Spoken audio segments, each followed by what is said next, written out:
Hey runners, how's it going? This is the my latest update on my Boston Marathon Qualifier training. I've got 12 weeks to go, and so far everything's going really well. So the past week marked the end of our base training phase, and now we're going to start increasing our long run mileage.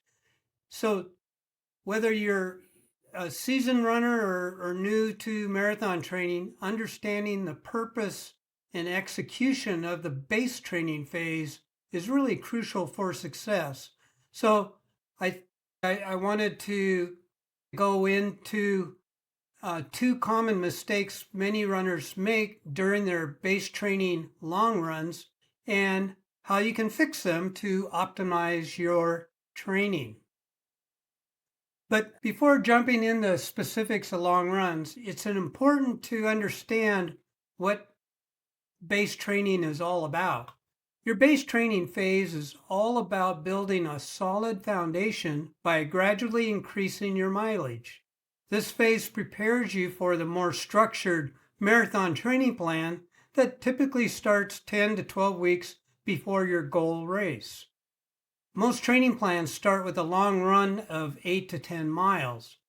So your goal during base training is just to become comfortable with that distance and being able to start your actual marathon training plan ready to take on the longer distances in your training plan.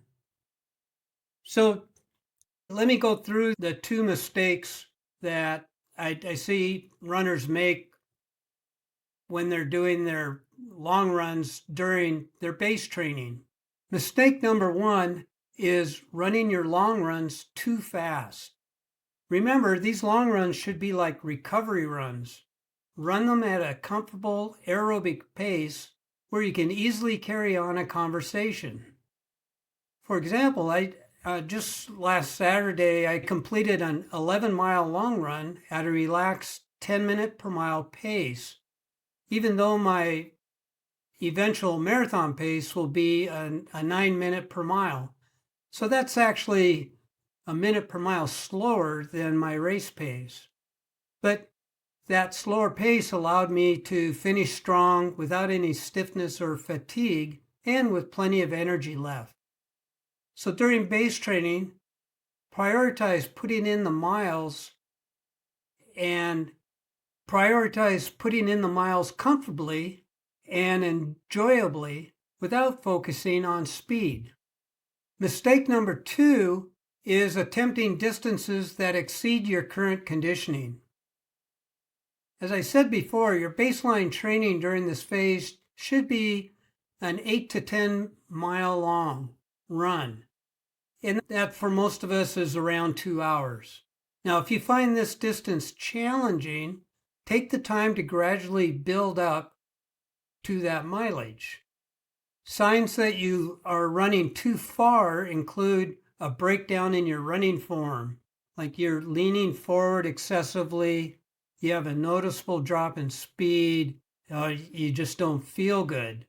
So if you experience these signs, just go ahead and stop, take a walk break, or do some squats or lunges to loosen up, and then start running again. Avoid running in poor form as it provides little benefit and may lead to injuries. This is something I refer to as junk miles. So if you run into that on your long run, then you need to shorten your long runs and build back up to that distance to where you can run it comfortably with good form. So as you progress through your base training phase, remember the importance of running comfortably and within your limits. Don't be afraid to modify your distance, take breaks, or slow down. The whole goal is to prepare your body through constant and manageable efforts and not to overextend yourself to the point of injury or overtraining. In the next couple of weeks, I'll talk a little bit more about the race-specific long-run training, such as fueling and other insights that'll help you with your marathon training. So until next week, keep up the great work and happy running.